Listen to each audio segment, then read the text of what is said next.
আমার তোমরা সব কেমন আছো? এই দেখো আজকে প্রচণ্ড গরম, তাই আজকে ভাবলাম একটু শুক্তো করি।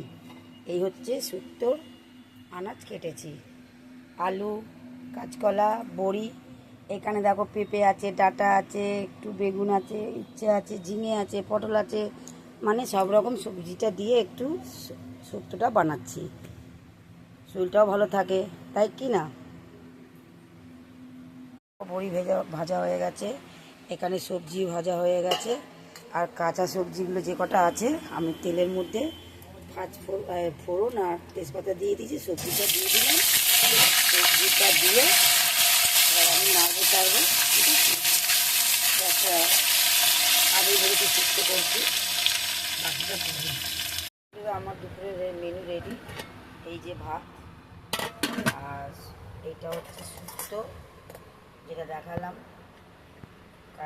কাটা থেকে রান্না করা অবধি এটাও রেডি। এটা হচ্ছে গিলে মেটে ঠ্যাং দিয়ে গিলে মেটে পা দিয়ে তরকারিটা করেছি, ভালো লাগে খেতে। Thank you.